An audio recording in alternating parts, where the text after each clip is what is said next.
1 second.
All right, folks, I'm having a little bit of a technical difficulty right now, but bear with me just 1 sec. I'll get our slide deck pulled up here.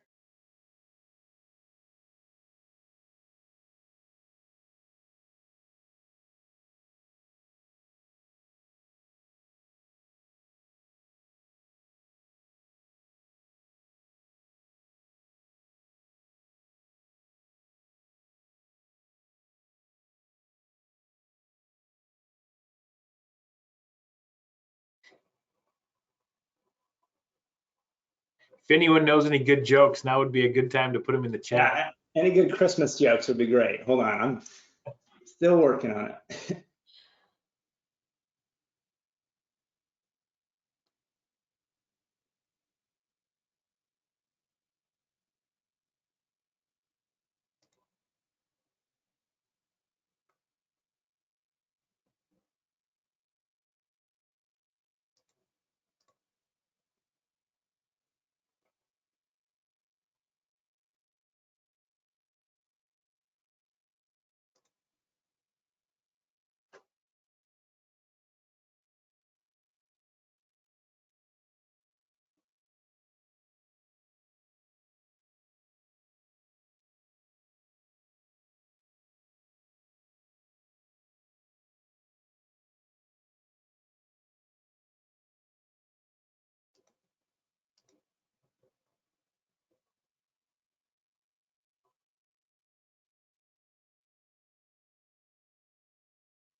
There we go. I think I've solved my issues here, and appreciate all the fun Patriots questions. I assume that's based on my background there, so it has been a tough year. I appreciate the commentary there. Just quickly, my name is Brett Rock. I'm a business development and product specialist here with SBS Cybersecurity. Joining me here is Rick Olivier. He's our Director of Strategic Growth and Innovation. So Rick, I don't know if you want to say hello real quick. Yeah, thanks for having me on today, Brett. Look forward to talking with everybody and sharing about our VCISO. I've been with SBS for 17 years, since kind of the early days of a lot of cybersecurity regulation and the early days of SBS. And just looking forward to talking about kind of the next round of our consulting services, which is the VCISO, and look forward to sharing today. Absolutely. Well, and Rick was instrumental in some of the discussions that we're going to have today in terms of customizing our program a little bit and making some tweaks to it. So he's the perfect person to have on for today's conversation, which, as he highlighted, is about the virtual CISO that we are offering. And we kind of think about it as the gift that keeps on giving, mainly because it's really great for everybody at an organization or institution. It's easy to look at a virtual chief information security officer and think automatically, oh, that's somebody who comes in and does all the work and all that stuff. And as you'll hear as we're going through this today, our goal is to really help explain that that's not the case. There's a variety of different options when it comes to virtual CISO offerings. We have 3 different types that we like to talk about that we'll discuss in greater detail. And really our goal more than anything else is just to have you feel informed about what the options are that are out there, what the benefits are, kind of what's driving some of the interest, and just kind of have a conversation about how we help our customers really understand which one might be the best solution for them as well. So just quickly from an agenda perspective, now that I finally got my computer working correctly, which I hope is actually true, I'm going to take a quick peek. It's not, so there we go. Let's try sharing my screen. This is going to start with introductions. From there, we will move into the driving factors that are out there around why people are interested in virtual CISOs, as I mentioned, the benefits, the different types, how we customize our process and help you understand what might be the best fit for you. We'll have some takeaways, and then time permitting, we'll have some questions and answers, as long as it's not anything about the Patriots, which have already rolled in a little bit here. So with that said, that is our contact information as well. You probably see us on our webcams, but if you ever need to reach out to Rick or I, please feel free to do so. Also, just quickly before we move forward, I do want to point out that we do have another webinar coming up in just a couple of days. For those of you who are in the financial services industry and deal with the FDIC's Intrex, we've got a great presentation coming up from one of our experts. So if you're interested in that, please feel free to take a peek. I think that's going to be a great program. But it is important for us to let you know that all the stuff that we're discussing today, the virtual CISO stuff, and certainly everything SBS does as a company, is much larger than just financial services industry. That's kind of our background and where we came from, but we do enjoy working with other industries as well. So certainly keep that in mind. So just quickly from my part, why our customers trust us, for those of you who are not familiar with us, which I can't imagine there's a lot of people out there on this call today that are not, but we have been in the industry for 19 years, looking forward to celebrating the big 2-0 early next year. That's important. It's what, this is what we do for a living. It's not, we're an accounting firm that decided we could do IT audit work, or a managed service provider that said, let us do your network security stuff. Not knocking either of those types of companies. Certainly they're great at what they do, but what we really feel like sets us apart is that independence and the ability to say, we have been in the information and cybersecurity industry for this entire time, doing audits, network security testing, consulting, something like the virtual CISO we'll talk about, and kind of some of the background there. But then we have tools and training and education and all kinds of great stuff as well. You can see all the other great things on the slide here. We've got plenty of reasons why our customers trust us, and we believe pretty firmly that we are the #1 name in information and cybersecurity when it comes to helping you do all those sorts of things. We're going to talk a lot today about the idea of being more of a proactive type approach to risk management. Now, if you guys have been on any of the webinars that I've done previously, you probably are getting tired of this kind of slide and this notion, but it is always helpful to remind people that we talk a lot about the difference between a passive or reactive organization or institution, one where it's kind of the check the box mentality. We're going to do the bare minimum and hope we get by. And we might not be regulated, so we're not even going to worry about it necessarily, versus the idea of how do we treat this as though it's something that is important? Not necessarily that we have to put a lot more energy and effort into it, but we actually take it seriously. We understand that the only way for us to deal with the environment that's changing on a daily, if not hourly basis, is to really have a more proactive approach and mentality when it comes to information and cybersecurity. Kind of the difference in this slide between the naughty and the nice approach, obviously. Again, we believe that for you to thrive in this sort of environment, you have to have that mentality and that approach. And I think the idea of a virtual CISO and all the different ones that different ways we offer that service are really going to help you understand what we mean by that proactive approach. And Rick will get into that more in detail a little bit later on. So what is a virtual CISO? And I asked that question, and I'll give you our definition here in a second, but I asked that question kind of tongue in cheek because a lot of people have always thought it's somebody who's going to come in, they're going to act as the that person, that CISO, they're going to make all the decisions, they're going to do all the work, and I don't have to worry about it anymore. And that's certainly one type of virtual CISO for sure, but it doesn't necessarily encompass all the options that are out there. And it's kind of, it also takes a lot of people out of the market in some ways, where they say, well, that's not exactly what I need right now, so I'm not even going to worry about it. We're going to talk to you about some of the different ones that are out there and some of the different ways that we can help, because again, regardless of your size, complexity, maturity, whatever it might be, I think you're going to find that there's a virtual CISO offering out there that can fit just about any circumstance. So better question really is, what is it not, right? So that's what we're talking about here. So a virtual CISO, we define it as a virtual chief information security officer, is a highly qualified security expert that, in the absence of a full-time employee or needed expertise, is responsible for development and maintenance of the information security program. We go on to say they act as an expert advisor to help business leaders identify and understand cybersecurity risk, to make informed business decisions, and act as a leadership extension of the current information security team to advise, train, and educate the business regarding risk management practices. And I promise you that it's the last time I will read every word off of a slide. But this is where I'm going to start by turning it over to Rick. I'm going to allow Rick to take this big, 3 paragraphs worth of information. Rick, why don't you distill it down a little bit and kind of talk about what we believe an information or virtual CISO is meant to be.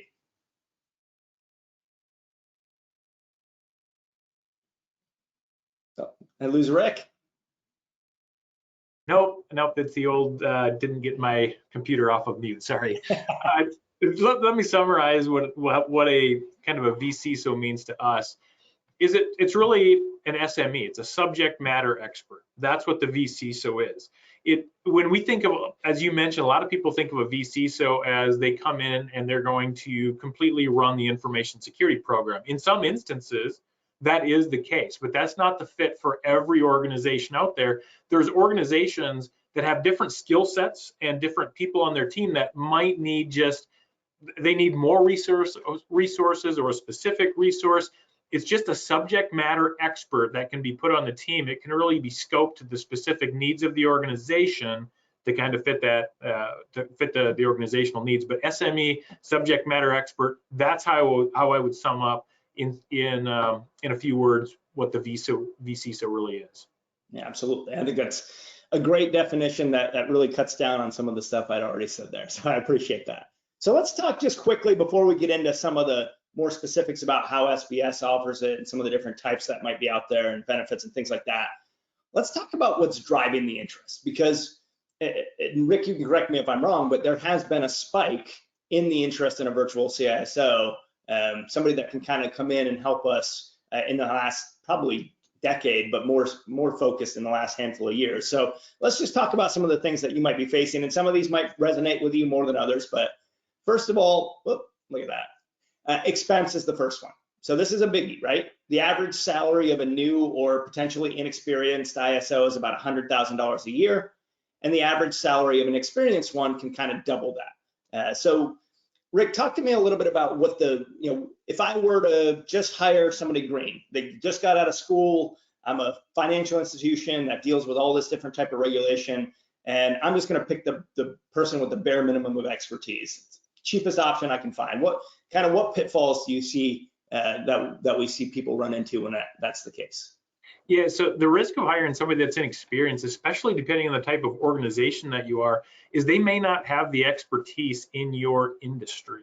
So we talk about financial institutions, if you're a financial institution and you need to comply with GLBA and understand regulatory compliance there, they may not understand all of the nuances of that or how the business operates. If you're a healthcare entity and HIPAA is the primary concern, they might not know the rules there. If you're an FTC organization and complying with the FTC safeguards rule, understanding those and how they're applied in a business are kind of a drawback.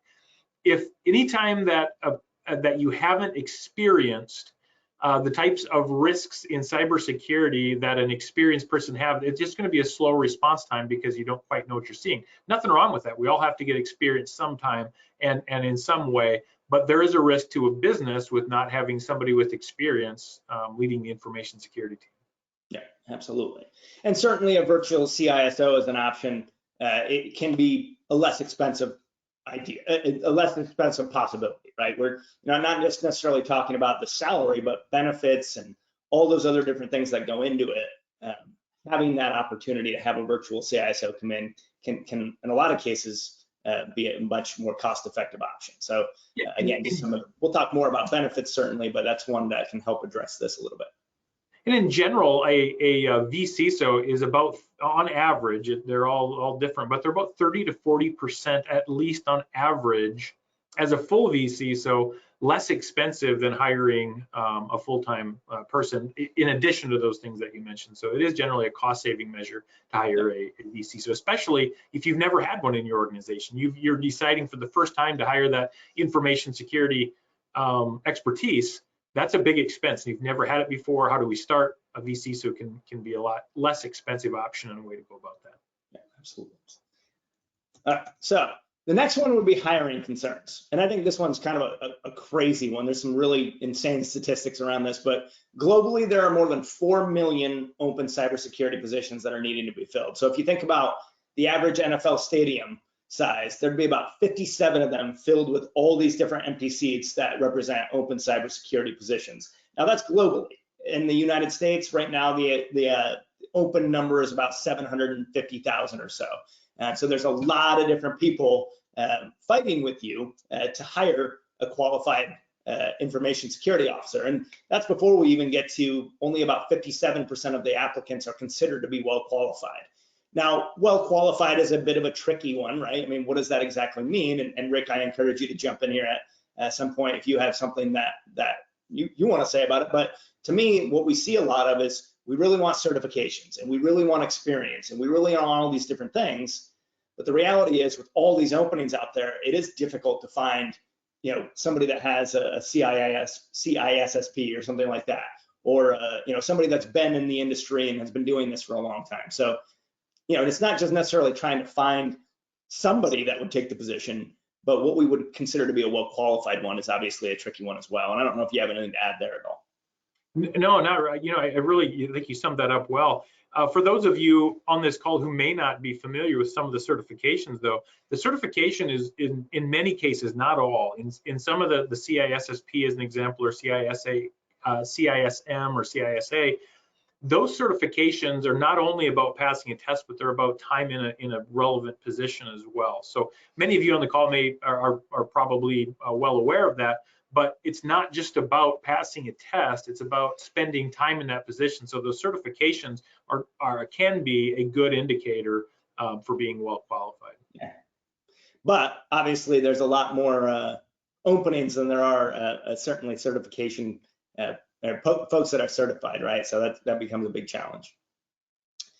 The next one that I want to just quickly is turnover. So this one's on average, an ISO stays in the current position for about 18 to 24 months. So, picture this. You found somebody, you really like them, maybe you got them trained up from when they were a little experienced, or you brought them in and they got your program up and running.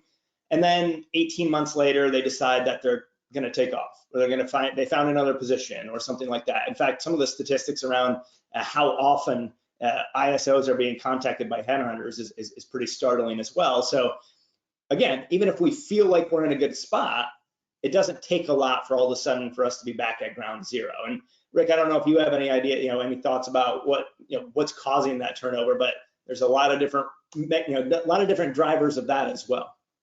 I think the biggest driver of that is the slide you just showed previously. There's 4 million openings worldwide, 750,000 right here in the US. So that there's positions everywhere. And we talked about inexperienced people making a little bit less. Well, now that they've been in the position for a couple of years, they become a little bit more experienced and they become more valuable, they become more sought after. And it's just a continuous, kind of cyclical thing. That's kind of feeding itself. The other thing is the ability to work remotely. Previously, ISOs, CISOs had to be on site, and that's no longer the case. So if you live in South Dakota, rural South Dakota, like I do, you were kind of previously beholden to the specific region that you're living in. And now that's opened up to the entire nation. We see the number of openings that continues to feed. I don't see this problem going away anytime in the near future. Absolutely. Another driving factor, and I think I actually have this on another slide that's coming up, is just burnout, right? This is a position that can be pretty stressful, and the bandwidth that you have to be able to perform all the tasks that come along with being an ISO or a CISO can be pretty traumatic on a day-to-day basis. So not unlike other roles that are out there, certainly, but that can certainly contribute to some of that turnover as well. Another good one here, succession planning. So let's say it's not so-and-so, another company hiring your CISO or ISO away, but 48% of cyber professionals in the United States are at least 45 years of age. And I don't think anybody on the call here thinks that cybersecurity or regulations or technology is going to slow down anytime in the near future. So as those people start to reach retirement age, we're probably going to see even more open positions coming forward in the near future as well. So how do we bridge that gap, right? How do we make sure that whether it's succession planning from a turnover perspective or succession planning from a retirement perspective, we have to be prepared regardless of that scenario. And I think a virtual CISO, Rick, is a good opportunity to kind of make sure that we have something in place or someone in place to make sure that we can bridge that gap if necessary, right? And that's so true. And that's even when we started kind of talking at the beginning that a VCISO isn't necessarily somebody just running the entire program and doing that role. It might just be doing a piece of it, and those are all options. But let's say you're a one-person shop that you only have one person doing the information security role. As Brett said, whether it's retirement or somebody leaving, how do you make things as smooth as possible? Even if you plan to rehire for that position, if you have another SME or subject matter expert in there at some level of a VC, so they can almost kind of train that person. Here's what we are doing. Here's what needs to be done, and kind of smooth that over a little bit, and just kind of give that backup when necessary. Or if that person becomes sick, or they're out for a period of time, they're out for 6 months or 8 months, is your organization okay not having somebody in that role for 6 or 8 months? What could be the risks of that? We know that the risks in cyber are huge, so leaving that unfilled gives a significant risk to your organization. So having somebody that knows about your organization, not just security, but your organization, could be a significant risk reduction mechanism for your organization. Absolutely. Great point. Yep. All right. How about, risk? 67% of organizations say that the shortage of qualified cyber professionals creates additional risk, which stands to reason, right? If we can't find somebody to fill a position and there's 4 million openings worldwide, obviously that creates some risk. And then worldwide, about 80% of organizations say they have suffered one or more cyber incidents that they contribute to a lack of cybersecurity skill or expertise. So kind of goes hand in hand with what you're talking a little bit about, Rick, right? If we don't have somebody in that position, or we're not necessarily confident, well, maybe not confidence is the right word, but we don't have the experience in that position that's necessary and the expertise, that just generates more risk. And especially as we'll talk about growth here in a second as another driving factor, as we continue to grow and evolve, that's only going to stress that that risk out a little bit further. In addition to that, something we haven't talked about is kind of a separation of duties that can create a risk. So we see a lot of organizations that are small, they're growing into that mid-sized risk. I know we're going to talk about growth in a little bit, but they have an IT person, a technology person that has also been charged with being the information security officer or CISO. When I say CISO, I'm talking CISO, ISO. It's different in organizations. There are different responsibilities. Don't need to get too deep into that. But my point is, if you're a small organization that's had somebody leading IT, and they've also been put in charge of leading information security, that actually, at a certain point, it's going to create more risk for your organization. Not that anybody's doing a bad job, but there's a different mindset between leading IT and leading your cybersecurity program or your information security program. When you're leading IT, your job is to make sure things are functional, that they're working, that they're up, that they're operating. When you're leading security, it's to make sure all those things are done safely.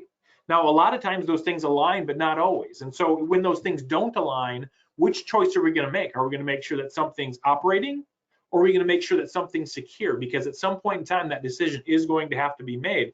That's where having those two different sides, that the IT side and that security side, can come together to make the best decision for the organization. So if you have, say, that IT person, adding a VCISO is a nice transitional way to start separating those roles, either as a long-term solution or just a stopgap solution until you find somebody full-term to take the ISO sort of role. A lot of organizations are now opting to make their VCISO the long-term plan. That's what they're going to do, continue to outsource that.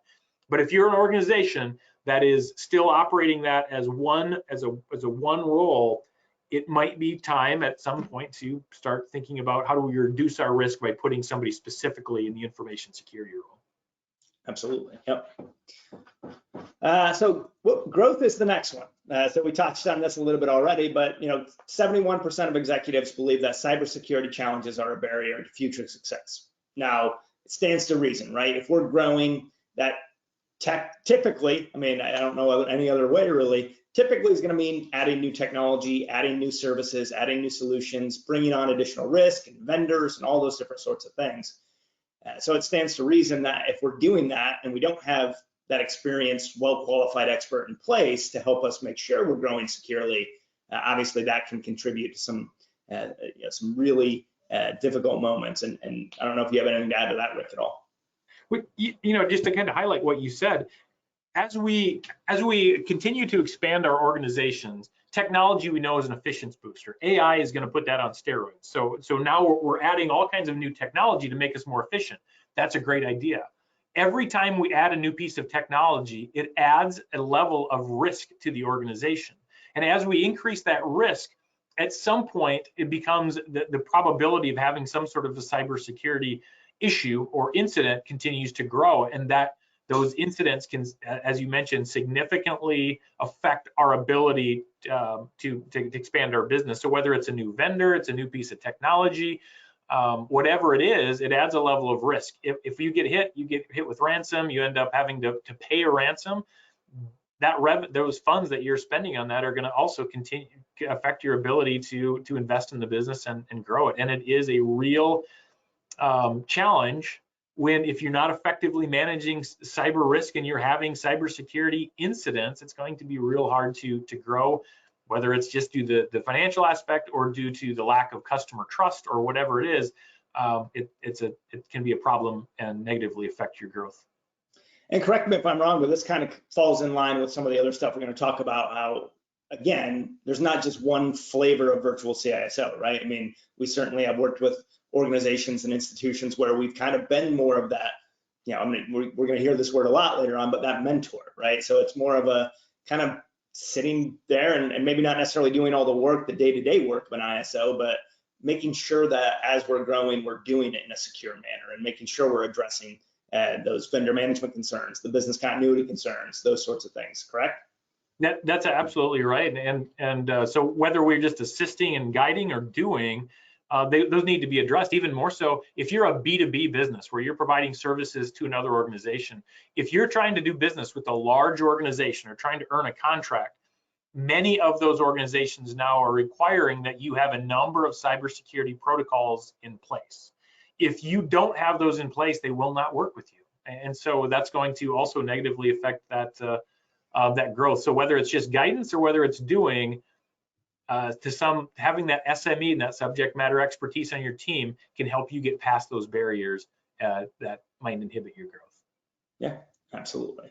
So lots of different reasons that kind of we're seeing a rise in the interest of a virtual CISO, the expense, the number of open positions, the growth, everything we've talked about so far. One thing before we kind of start getting into more of the specifics about how SBS offers some of these different services, I do want to just kind of highlight that this is a solution that we recommend for pretty much everybody because it's easy, I would imagine. I've never been on that side of things, but if I were an information security person, if I'm the ISO at a financial institution and my CEO says, hey, we're talking about bringing on a virtual CISO or a virtual ISO, I could easily see somebody saying, wow, well, then I must be in danger or something like that. But the idea behind what we believe a virtual CISO to be, the subject matter expert that Rick talks about, is really a benefit regardless of what position you're in. So I just wanted to quickly hit on some of the different places that we think this can really fill in some gaps and really help out. If I'm an information security officer at an institution or organization, the things that I'm really hoping for is more time, help, and additional expertise, right? So I don't have the bandwidth to do all this stuff. I'm the technology officer, but I'm also the ISO, as Rick mentioned, as a possibility. Maybe I don't know what I don't know. That happens sometimes. I'm the IT person. I know how to make things work. So they said, hey, you must know how to keep things secure as well. that obviously happens. But I mentioned this earlier, 66% of all cyber professionals experienced extreme stress or burnout in 2022. So it's not necessarily just, oh, I found another position from a turnover perspective. It also is just, there's a lot going on. Information security is, I'm not even going to bother showing our information security program blueprint. It's a great one, and I'm sure you've all seen it a number of times, but there's just so many moving pieces to information security and cybersecurity that it is hard to do all this work, especially if it's just one person working on that. So again, if I'm the ISO, even the CISO at an organization or institution, this is a program, if structured correctly, that can be really a benefit regardless of, again, that role. If you're chief financial officer, for instance, you're looking for cost savings and kind of a better way to deploy resources. Well, an experienced, qualified CISO can be one of the most, expensive roles at your organization. So as Rick brought up as a potential situation earlier, let's say I've never had an information security officer or a chief information security officer before. We're just kind of we're just starting to get regulated a little bit more heavily. We talked about some of the FTC stuff that came out earlier this year. So that's driving some of that. Or I'm just looking to find a way to be better from an information and cybersecurity perspective. Is it, should I go out and hire the absolute best person to come in and work for me with the potential of them leaving down the road? Or do I want to look for somebody that could come in and kind of bridge that gap and potentially be a long-term solution as well? We already talked about there can be some pretty significant cost savings in terms of using a VCISO. And then from a president, CEO, board perspective, we talked about this a lot already just a few minutes ago, but the ability to grow and operate without the stress of having to worry about all the different cybersecurity challenges that we're facing. Growth typically meaning more risk, technology vendors, and then if you are in a regulated industry, more scrutiny.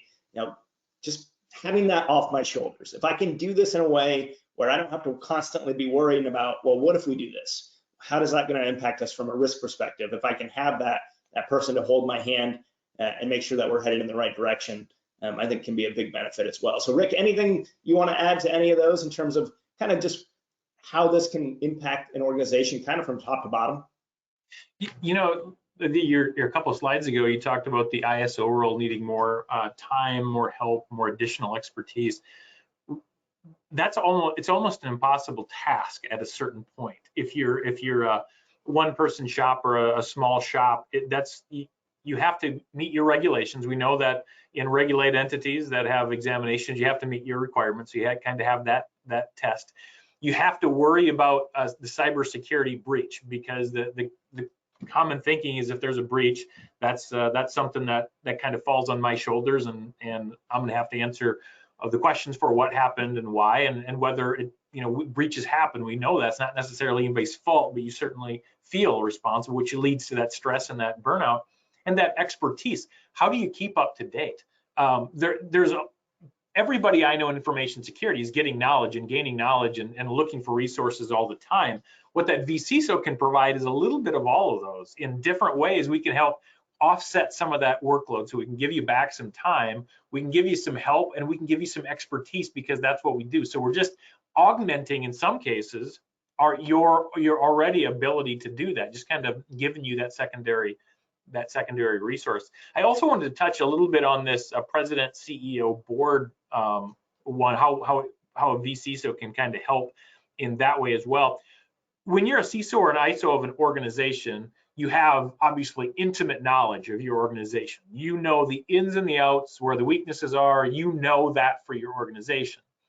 One of the areas where you might not be as proficient at is what all the other organizations are doing, and what other organizations in your industry or in your region or in your size range or whatever, however you want to divide it. You might not have a full understanding of what they're all doing. You know what you're doing in your organization. That outside SME, that outside expertise that a VCISO can offer, is the ability to give you some insight into that. What are other organizations our size doing? What are other organizations in our region doing? What are other organizations in our industry doing? They can give you that expertise. So whether you want to fully outsource to a VCISO or you just want to augment your team with the VCISO, that sort of knowledge can really help the organization make decisions and understanding regulations, from what others are doing, peer comparisons, give you a little bit more data to make those decisions. Absolutely. Yep. All right. So we thought we would put out some questions for you to consider in terms of, is this something that we should be talking about? Is this something that, could help our institution or organization? And Rick's going to talk a little bit about how we customize some of the conversations we have when we have somebody that's interested. But I think kind of the first one is pretty simple. How are we filling this role right now? Is this something where we have an ISO or a CISO that has a team of people? Is it a standalone person? Is it our IT guy is also the ISO as well?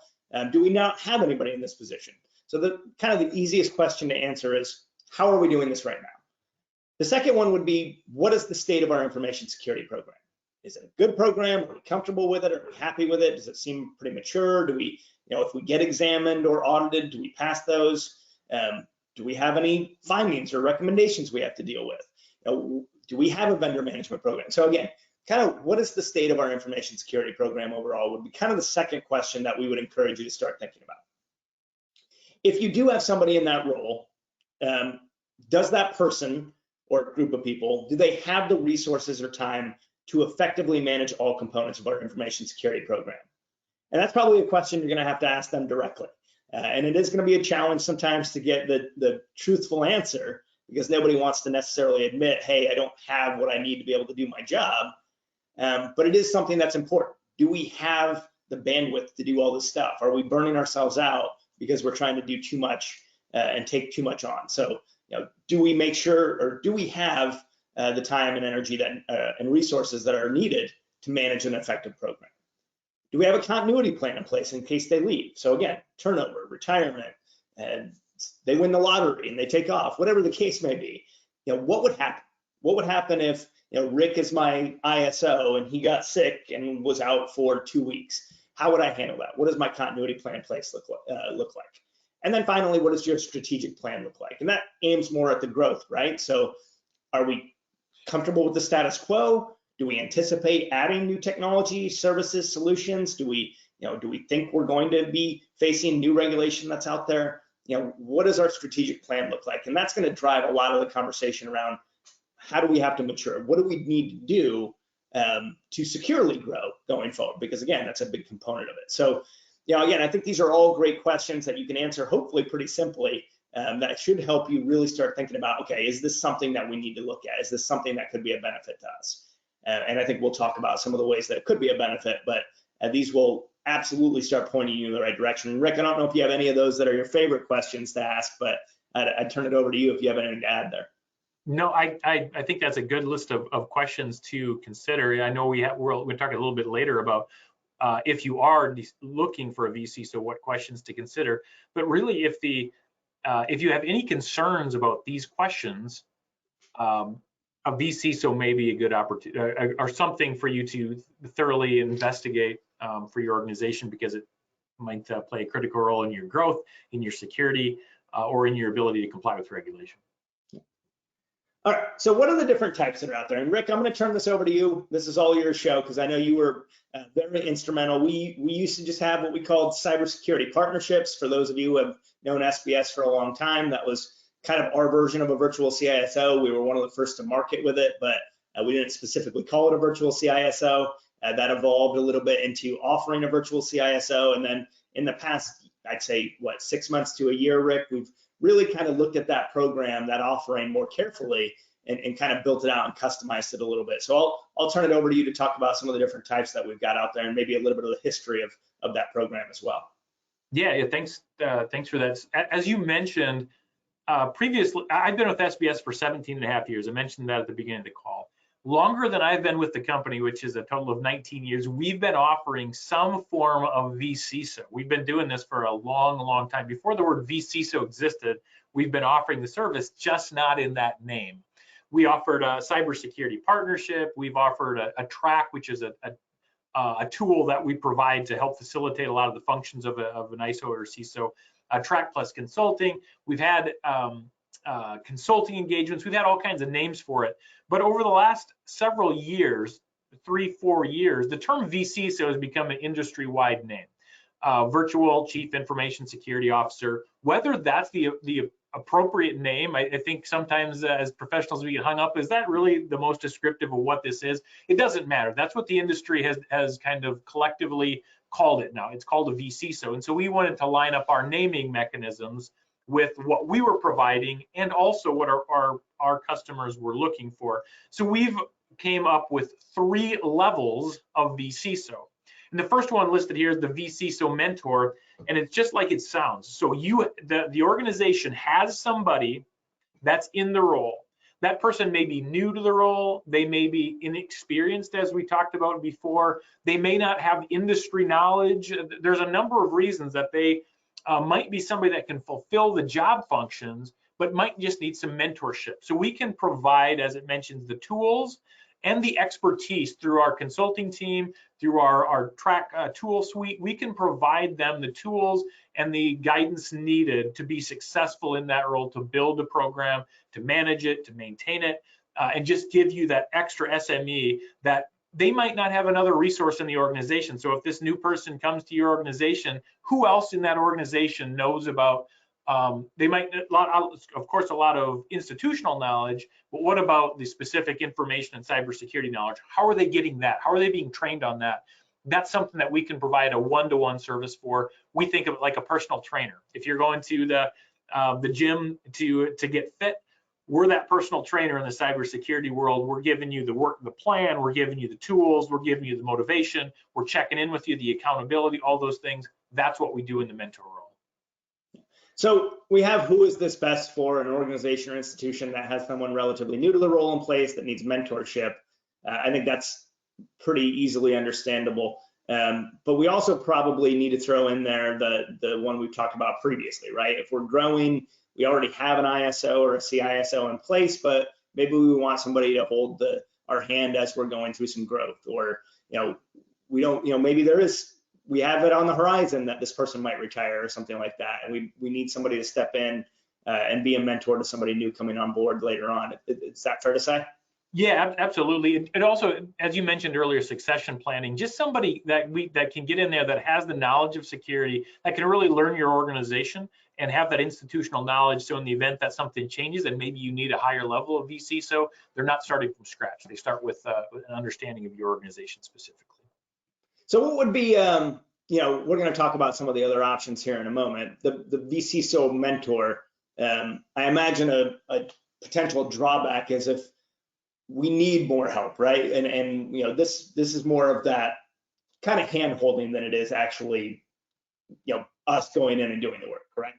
Yeah, exactly. The drawback, this is not for an organization who says, we kind of got it under control, but we just need more time. We don't have enough time to do all we need to do. We actually want somebody to do the work. And the mentor in that role, we're not doing the work. We're again the personal trainer. We can't get you in shape. We can kind of lead you there, but we're not the one that's running on the treadmill or lifting the weights. We're the one that's guiding you. The other roles we have are much more hands-on, where we're actually doing some level of the work and taking some of that burden off of you. So yeah, that would be the drawback of the mentor. We're not doing that role. So let's move to the next one then. So this is kind of our middle ground, I guess you would probably call it, right? Yep. Yeah, so the VCISO partner, as it says, I'm going to start with that bottom bullet point, is who is it best for. It's really meant for an organization who they have somebody who knows what they're doing, or it could apply to somebody who has an experienced ISO. That could also be applicable. But in the VCISO partner program, we actually take on a lot of that workload. So for example, if you're working on building your policy suite, we're going to take on part of that. We'll work with your internal team and we'll kind of split those responsibilities out. So if there's, say we look at this and there's 10 policies to build, we're going to somehow split that role. So whether we build 5 policies, you build 5 policies, we'll have templates for all of them, but we're going to do half the work, you're going to do half the work, and take a lot of that off your plate. If you're doing your business continuity planning, you're doing that session, we're going to take a lot of that work on. You're still going to have some, but we're going to kind of split that role. So when we were talking earlier about ISOs not having enough time or help, that's what this is. It's almost like staff augmentation. We're really just supplementing your staff to take some of that workload off of you. We can specifically scope in what those things are. So you can choose which things we do and which things you want to do, or which things we kind of split. You can choose that, but we're taking some of that workload off of your shoulders and we're taking that on. And I imagine this would also provide kind of more of like, there's still some mentorship that's involved in this. Absolutely. I mean, it worked. The same group that it applies to for a mentor when you have an inexperienced or somebody new to the position, or maybe you're just building that security program for the first time. This would apply to that as well, because we will have that mentorship. You'll still get, that would still be a part of it. You'll still have that continuity that we're building, that succession planning, but you also just have us doing a little bit more of the work to get things done. If you're, say, building a new security program, you're going to get it done quicker because we're going to be taking some of that on ourselves. So if that's the middle ground, this next one's the whole smash, right? Yes. So the VCISO Pro is what many people think of as a traditional VCISO, where you outsource the responsibilities of a lot of those tasks. The outsource of the performance of the tasks of an information security officer, you hand over to us. So we will do all the things that an information security officer, or chief information security officer would. We're not only the subject matter expert, but we're actually, I mentioned policies before. Those would be our responsibility. We're getting those updated. We're getting those created if needed. We're getting those updated. We're getting those reviewed. We take that responsibility on. If you're doing your business continuity program and testing, we take that responsibility on. We are leading the program. Now, it's a lot more work. It takes a lot more time, and it has a lot more cost to it, which I don't think anybody would be surprised to hear. But there's a lot of organizations that are really starting to lean on this type of service. If you're having trouble hiring somebody, or you're not quite large enough for your own VCISO, or your own ISO, or you just want to outsource this so you don't have to worry about the continuity of it, this is the program that would fit your organization if you're just looking to outsource that responsibility and get it kind of off the shoulders of hiring for it. So just going back to one of the drivers we talked about earlier on, the expense being a piece of this, I imagine when you start factoring in the experience, you start factoring in the benefits and things like that would come with hiring somebody, this can still be a pretty cost-effective option. Absolutely. So I mentioned early on 30 to 40% less, generally less than the cost of a full-time employee. This is the specific program I was referring to. It's 30 to 40% less than it would typically cost you to hire somebody, let alone you don't have to supply an office for them. There's no benefits. You don't have to train them.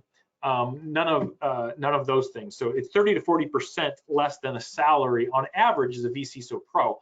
The partners is less expensive than that. The mentor is less expensive than that. But even at the pro level, it is generally a less expensive option for the organization to outsource this to a VCISO.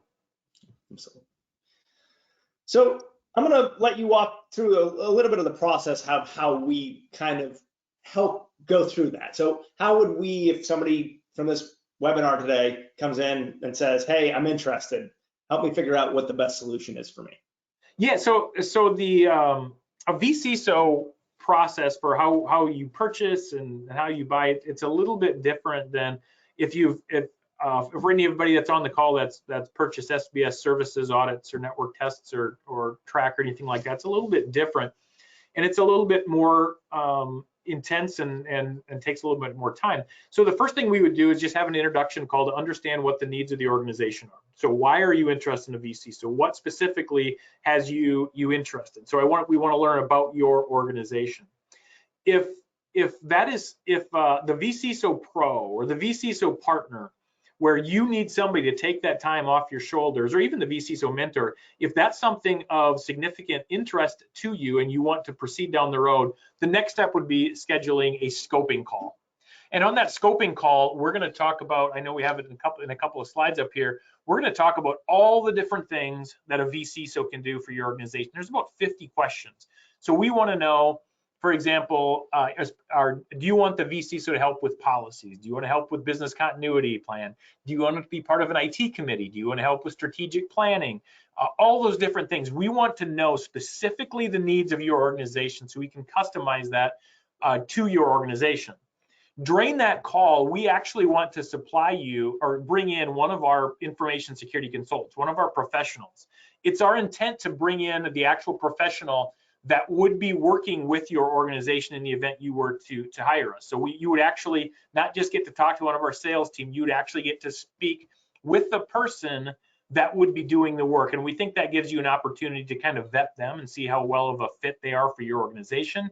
But it also gives an opportunity for our team to understand your organization to a level that maybe you wouldn't otherwise. So we want to bring our team, our security professionals in to have that scoping call. Once we get through the scope of what your organization is looking at, we'll take back internally.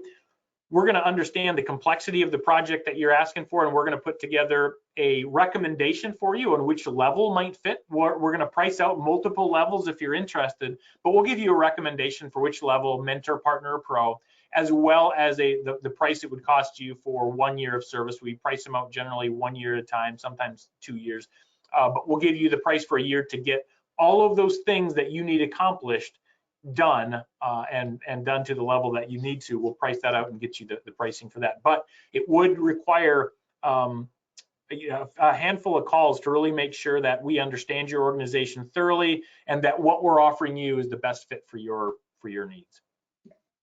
And I think that's, to us, pretty unique in the industry. It's not something where we're saying this is a one size fit all thing. This is our virtual CISO offering, take it or leave it. We really do believe in, what do you want to do? How much work do you want to do? How much work do you want us to do? And we kind of decide from there. Is that fair to say? Yeah, and to give a little self-promotion, to brag a little bit, I would dare to say that going through that process, that we will know your organization better than any of our competitors would know your organization from that sales process. We want to have in-depth knowledge of what you're looking for, your specific needs, to make sure that we are fully understanding of what you need and what you're expecting, to the extent that we don't think any competitors can get to at this point. So let's talk a little bit about, we put up this slide, just some of the critical VCISO activities that we typically talk about, and then there's another slide after this that gets even more granular, but do you want to touch on this at all?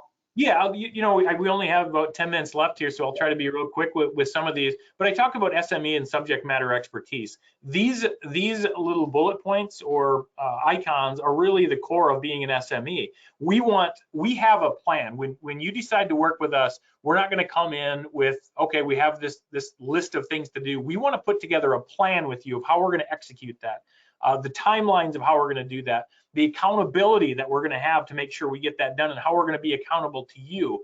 We talked about expertise, that general consulting, as questions come up, new vendors come up, new technology questions come up, and the security of those. How do we provide guidance for that? These things are just kind of the basics that every VCISO needs to have. New cybersecurity news, that things that are happening. These are the core functions, elements of being a VCISO that we include in all levels. They're non-negotiable because they're just the core function of being a good VCISO. That's what these critical VCISO activities are. They're in every single engagement that we do. And then obviously we have some scoped activities where these are the sorts of things that we would go through and say, what of this do you want us to do? What do you plan on doing? And those sorts of things. Is that fair? Yeah, I look at these as more of the tasks and the projects that need to be done for an information security program in an organization. There may be some addition to this, but this is kind of a standard list that you might not need all of these. You might need some, some organizations might need more than others, but this is what we want to get to, an understanding of all of these items, to understand that when that VCISO comes into your organizations, which of these are you expecting them to do? Which of these will you do yourself? All that sort of stuff. So make sure that we understand your organization, but they're really, you can scope these in or out based on your organization. If you scope them in, we'll put them in scope. If you don't want us to do anything with them, we're not planning to do anything with them, and they won't be in that work plan, but we want to make sure that's what you want so we can bill our services accordingly. So if I say, we've got vendor management covered, we're happy with that, we're going to keep doing that on our own. That's just something that we would kind of, as part of that partnership or the partner or the pro version, just kind of make sure we're excluding. Yeah, exactly. And it, vendor management's a tough one, because if you just want us to oversee it, we're not going to do the vendor reviews, for example. You got those that outsourced or handled internally. you just want us to do the oversight, we can do that. Or you might say, you know what, we got that covered by somebody else, don't need you to do it, we're going to exclude it. Now, if a question comes up, if a question on vendor management comes up that you have some, you want some guidance on, that, again, that cybersecurity consultant, and that's a core portion of what we do. We will absolutely talk about those things and give you guidance and consulting, but we're not going to put it necessarily on the schedule as something that we need to take care of if you've scoped it out, and we're not going to put it in the costs either. So in terms of onboarding, and I know we're getting a little short on time because I couldn't get the monitor to work correctly, but give me a little walkthrough of this if you don't mind. Kind of the time. So I think it's important that I mentioned we don't just have a list of things. When we come into an organization, we have a plan. And that's one of the things that you get. In addition to having that subject matter expertise, we have a specific plan of this is how this should operate to be the most successful. So once we get the start determined, we want to make sure that we know the roles and responsibilities in the organization, who's doing what, who has which roles, what's our role. That's part of that scoping process as well. Understanding your priorities. If you have a specific need that really drove this project, we want to understand that so we can prioritize that. If that's a regulatory issue, fine. If that's a security issue or incident that you've had, that's fine. Whatever it is, we want to prioritize based on your needs. If you have already documentation, policies and assessments or plans, we want to review that. Kind of skipping down, the first things we like to do though is those what we call global risk assessment. So really high level, where's your risk at? So that helps us kind of focus in and understand where we might need some more attention, where we're going to need to dig a little bit deeper, where we're going to maybe need to prioritize some things that maybe we didn't know about. Those global risk assessments really give us some insight into that. We like to use our track tool suite for risk assessment and business continuity and those things. So if they're in scope, we want to get that stuff populated in track. We're going to execute our plan. We can be part of the IT committee meetings, and then we do status reports where we just give you a quick snapshot in time. Here's what was done. Here's what's coming up, and just that you can provide to your board or whoever you want to have that, just a report of what's been happening and where we're at with things. So it's definitely a process we're following, and I think that it's been proven out over time. Again, this is not something that's brand new to us. We've been doing virtual CISO work just under a variety of other names for a long time, and I think we kind of have a plan of action that we feel has been proven. So I think that's an important part of it. I know this was something that we really wanted to talk about, so I want to spend probably most of the time we have left here before I get to some of the takeaway stuff. But when I'm picking a partner for a virtual CISO, we wanted to kind of lay out some of the things that you might really want to be thinking about. And Rick, I'll encourage you to jump in at the end here if there's anything that stands out. But their methodology. I mean, we just talked about how we go about handling it. How do we customize the program? What does our timeline look like? What does our process look like? So, understand their methodology. Does this align with our organization's culture, the goals, the objectives? Those are things that you're going to want to start thinking about and making sure that that all kind of fits together with what you're trying to accomplish. The pricing structure is a big thing. Is the structure easy to understand? Do we know how they're going to bill us, when they're going to bill us? Is it a 1-year thing? Is it a 3-year thing? Those are all conversations that you want to have ahead of time. We talked about the scope and how we build it out. But if you're talking to a company that provides this sort of service, is the scope of the engagement transparent? Did we agree upon it? Was it all understood? Do we know who's going to be doing what? That's something that's a big part of how we build our engagements out. Staffing, Rick, this is one that you brought up and we talked a lot about. What does that company's team look like? How many clients are they working with? And then how do they handle turnover, right? I mean, if it's a 1-person operation working with 15 different clients, what happens when that person gets sick or decides to retire? So you want to make sure that the company that you're working with has an idea and has a plan for turnover and sort of things like that as well. And then expertise, not just how knowledgeable the company is, but does their knowledge align with our industry and the threats that we might face and the potential regulations we might face? Those are all things that you're going to want to hash out ahead of time. And Rick, I'll encourage you to talk about any of these that stand out to you. Yeah, there's actually, I think there's one more in this slide for it's cultural fit. Cultural fit. Yeah, sorry. Actually, that's the one I wanted to hit on. So thanks for bringing that up. This is something that's often overlooked. I think a lot of times we focus on the pricing structure and the scope, but make sure that scope is very transparent. we look at staffing, but the cultural fit is so important. We have different entities and industries that operate differently. We have some VCISO customers, they want us to come in and kind of really push them hard. That's what they're looking for. They're looking for us to drive them and push them and get that done. We have others that they do not want that at all. That's the furthest thing from what they want. They just want somebody to kind of go alongside them. It's a little bit more laid back approach, provide guidance as needed. There's different cultures. So not only is the company a good fit, but the specific resource that's going to be working with your organization, are they a good fit to work with you? Because if you are somebody that wants to be pushed, and you have somebody that comes in and is just kind of, you know, a little bit more lackadaisical, that's going to be disastrous. You're not going to get what you want out of it. Vice versa, if you don't want to have that kind of iron fist and you just want to have more of a laid back engagement where we can help and assist, and it's kind of a not as you know, things are burning so much, and somebody comes in and says, we're doing this wrong and this wrong and this wrong, and we need this done in 3 weeks.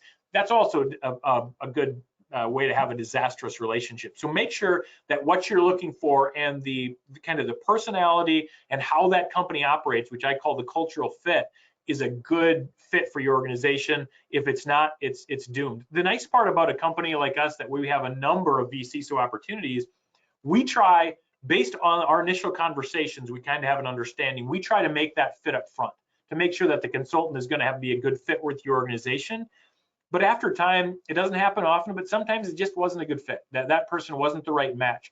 We have a stable of people we can try to maybe make that correction, change that person to maybe make a better fit for the organization after some time. So I would focus on that one, I guess, if I was to focus on one.